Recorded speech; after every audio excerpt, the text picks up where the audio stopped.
You take your magnesium glycinate at night. 1 pill. A tall glass of water.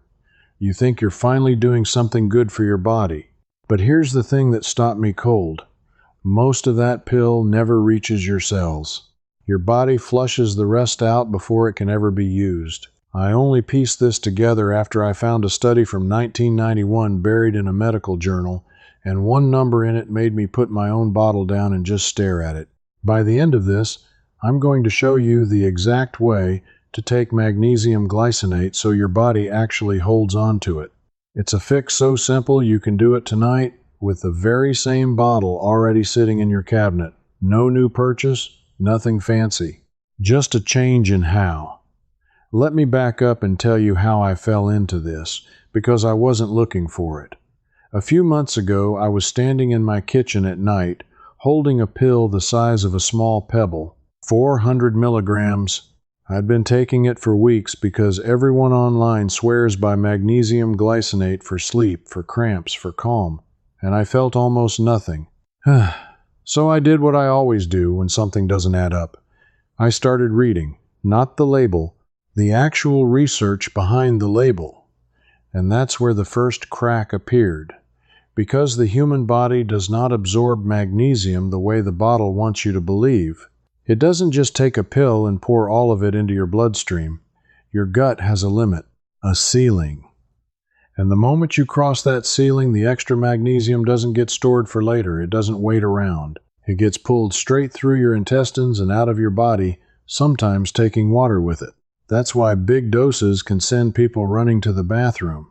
So my first question was simple. If my body can only absorb so much at once, why is nearly every bottle on the shelf selling me a giant single dose? Why is the standard pill built around a number my gut can't even use? I didn't have the answer yet, but I could feel I'd stepped onto a trail, and the trail was pointing somewhere the marketing didn't want me to look. Let me show you the number that changed everything. In 1991, a team of researchers led by a scientist named Kenneth Fine published a study on how the human intestine actually absorbs magnesium. They didn't guess. They measured it dose by dose inside real people. And what they found is the single most important fact about magnesium that almost nobody talks about. Your absorption is not fixed. It slides. When you take a small amount of magnesium, your body absorbs a large percentage of it, somewhere around 65%. But as the dose climbs higher, that percentage collapses.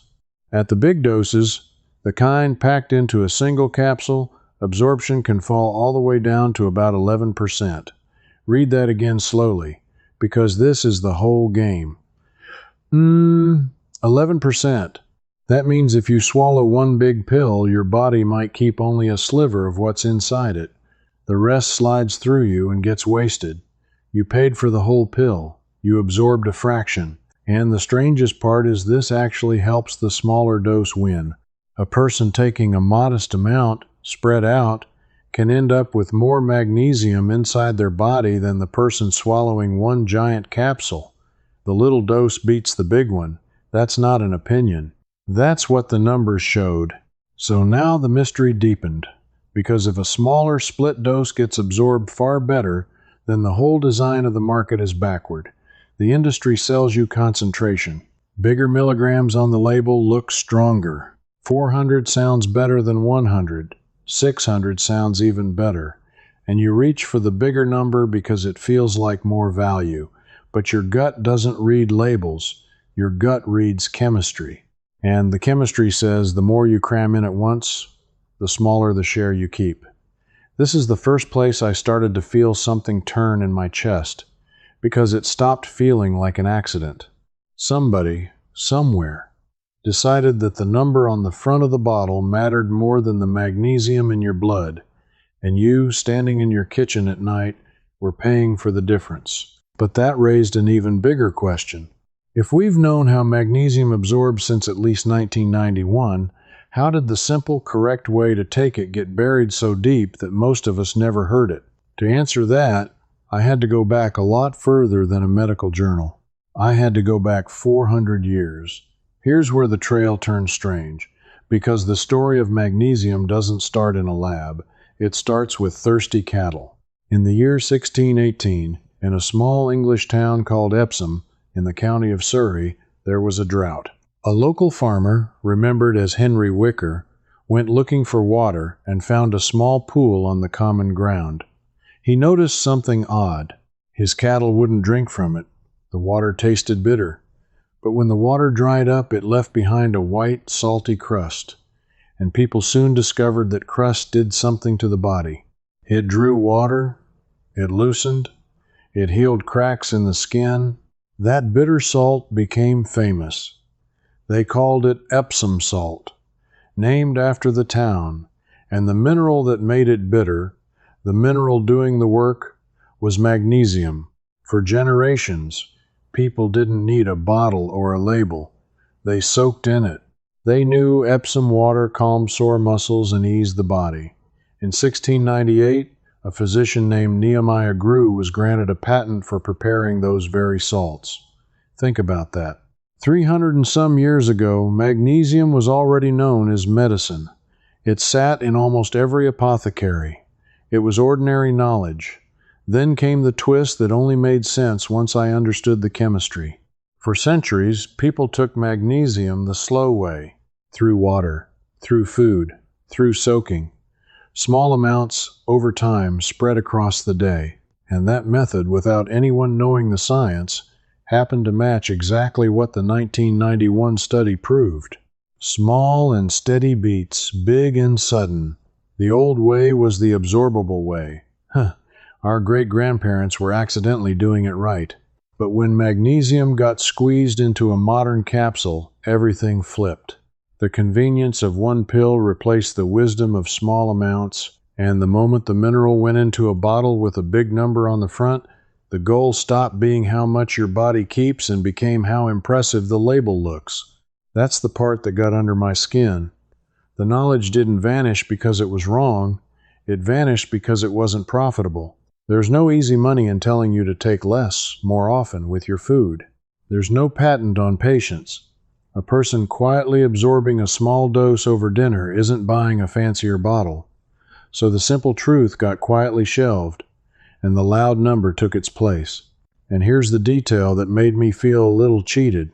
The word magnesium itself comes from a region in ancient Greece called Magnesia, a place tied to strange, powerful minerals thousands of years ago. This isn't some trendy modern supplement. Humans have leaned on this mineral for as long as we have written records. We didn't discover magnesium. We forgot how to take it. So now I had the history. I had the chemistry. But I still didn't have the whole method. And I realized the missing piece wasn't about the mineral at all. It was hiding in the other half of the name, glycinate. Now, before I go further, I want to talk directly to you if you're sitting there thinking this is heading somewhere expensive. Maybe you're on a fixed income. Maybe you count what you spend at the pharmacy. Maybe you've been burned by health advice that always ends with, buy this special product. I want you to hear me clearly. This next part costs you nothing. You already own everything you need. The bottle in your cabinet is enough. You just have to use it differently, and I'm going to walk you through exactly how.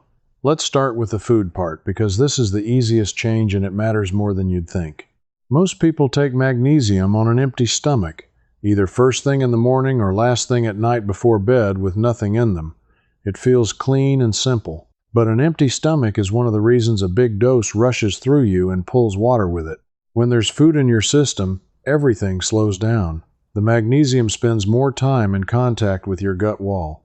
More time in contact means more chances to be absorbed instead of flushed. So the first free fix is this. Take your magnesium with a meal or a snack, not on an empty stomach. Same pill, same dose, just paired with food. That alone can change how much you keep.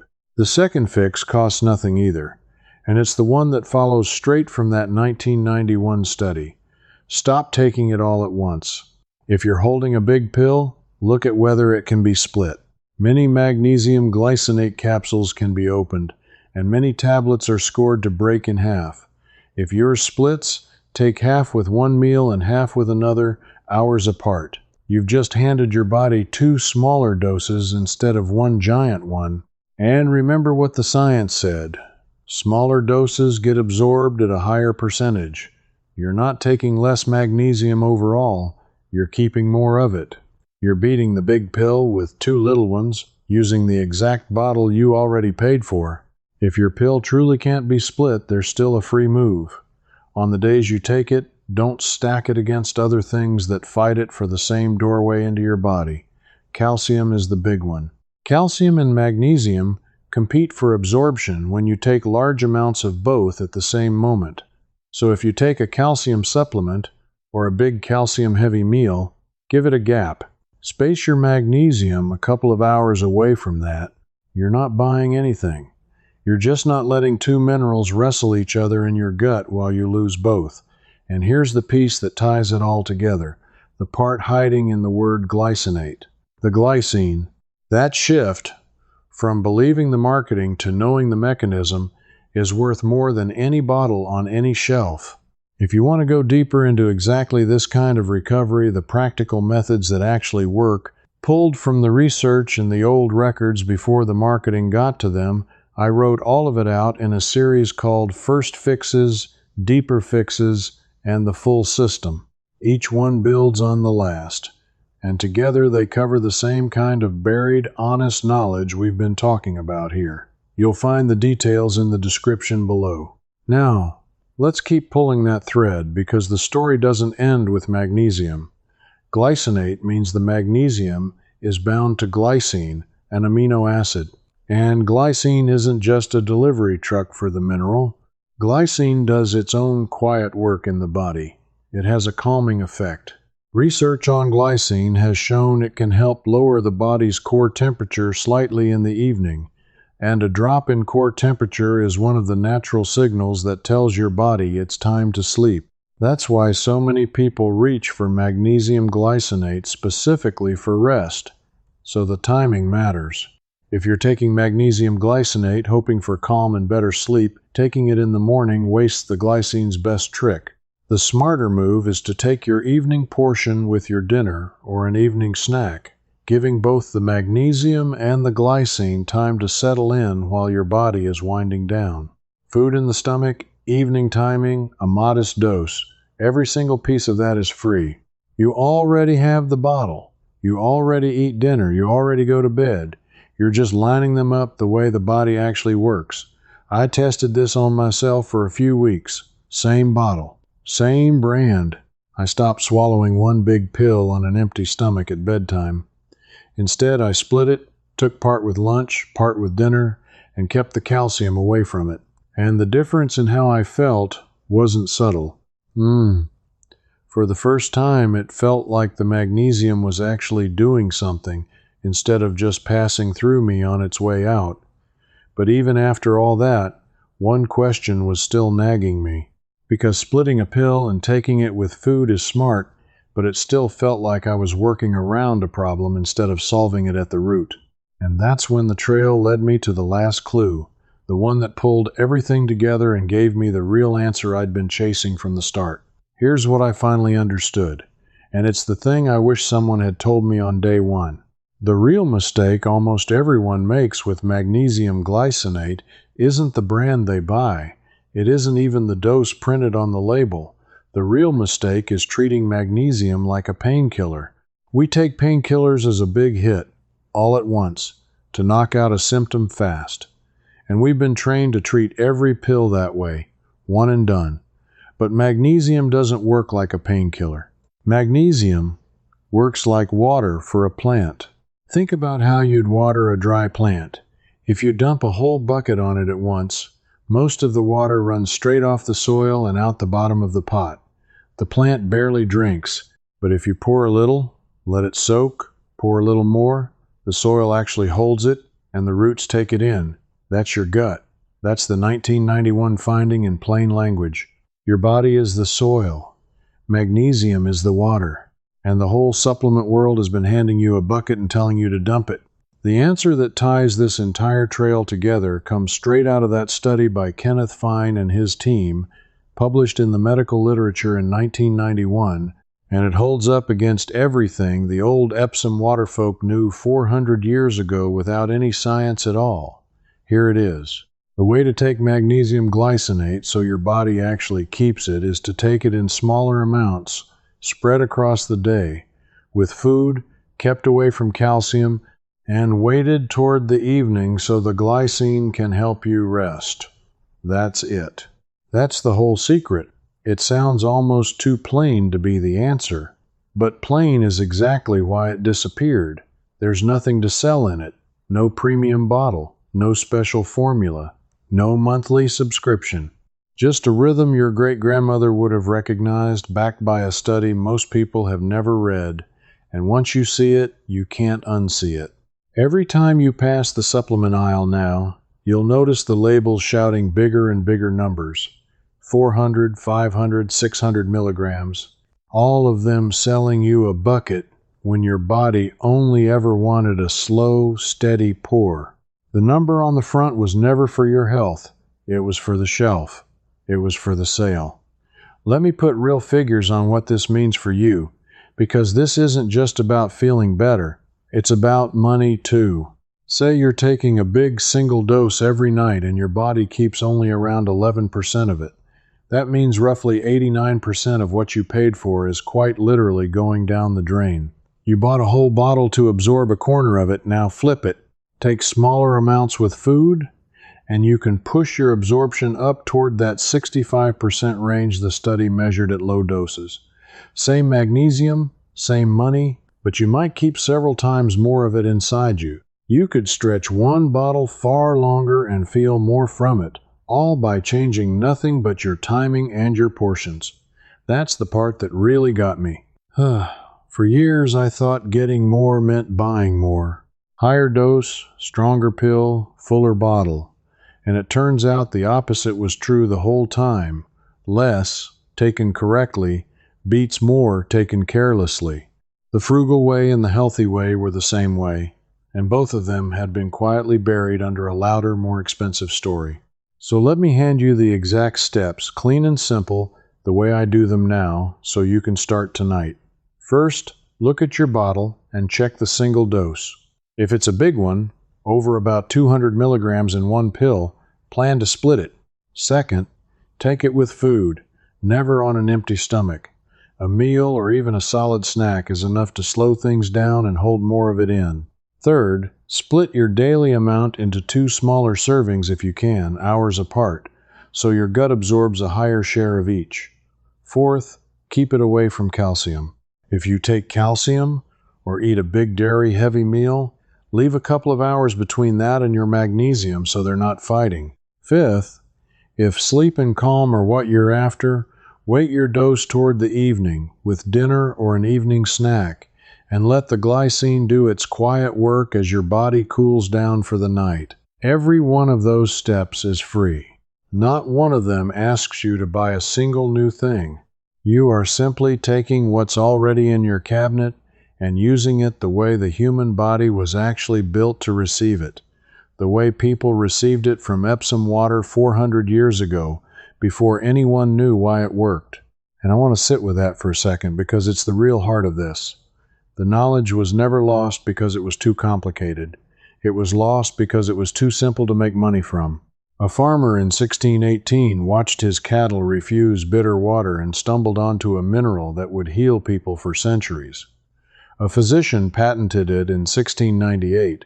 Researchers measured exactly how our bodies drink it in 1991. Every piece of the answer has existed and been sitting in plain sight. In archives, in old apothecary records, in medical journals, it was preserved. It just wasn't repeated because repeating it doesn't sell anything. But you found the trail. You followed it to the end. And now you're holding the same answer that took me weeks of digging to uncover. The next time you stand in your kitchen at night with that pill in your hand, you won't be dumping a bucket and hoping. You'll be watering the plant. Slow, steady, absorbed, kept. That's what this whole search gave back to me, and I don't think it's a small thing. It's the feeling that I stopped being a customer and started being someone who actually understands what I'm putting in my body. For years, I trusted the number on the label to tell me what was good for me. Now I trust what my own gut can actually hold. Because if this is true for magnesium, one of the most common supplements in the world, sitting in millions of medicine cabinets, then it makes you wonder how many other simple, honest methods got quietly shoved aside just because nobody could put a price tag on them. That's the whole reason I keep pulling on these threads. Not because I'm an expert. I'm not. I'm just someone who got tired of paying for the corner of a pill and wanted to know why. If you're the kind of person who's always felt that the most useful knowledge, the stuff that actually saves your money and your health, tends to get buried under whatever's loudest and most expensive, then you and I are already on the same side of this. You're not looking for the flashiest bottle. You're looking for the truth about the one you already have. And that instinct, that little voice that says, wait, this doesn't add up, is exactly the thing that leads to answers like this one. So let me ask you something specific, and I really do want you to answer this one. When you take your magnesium, are you taking it on an empty stomach or with food? Be honest. Think about last night. Drop it in the comments below. Just tell me empty stomach or with food, and tell me whether you'd ever heard about that 11% absorption number before today. I read these, and I want to know how many of us were dumping the whole bucket without realizing it. And while you're there, tell me where you're watching from, because this old Epsom knowledge traveled the whole world and I'm curious how far it reached. If this pulled back even one curtain for you, stay with me. This channel is for people who are quietly rebuilding a library of the practical, honest knowledge that got misplaced on purpose, the methods that kept our grandparents healthy and their wallets full before every simple thing turned into a monthly bill. Subscribe and stand with the people recovering what was buried, because the next trail I'm following is a strange one. There's an old kitchen staple, something almost every one of us already has in the pantry right now, that people used for decades to do a job we now pay a company every single month to handle for us. I found the first clue in a household guide from the 1950s, and once I saw it, I couldn't believe we ever stopped. I'll show you the whole trail next time. Don't take another pill the old way, and don't miss where this one leads. I'm so glad you stayed. You're exactly who I made the Timeless Ways Circle for. Inside, I pick up right where we just left off, walking you through the split dose protocol. And you can ask me your own question, and I answer you myself. A real person, not a machine. You belong here with us. Just point your phone's camera at the code on the screen, and you can cancel any time. No risk.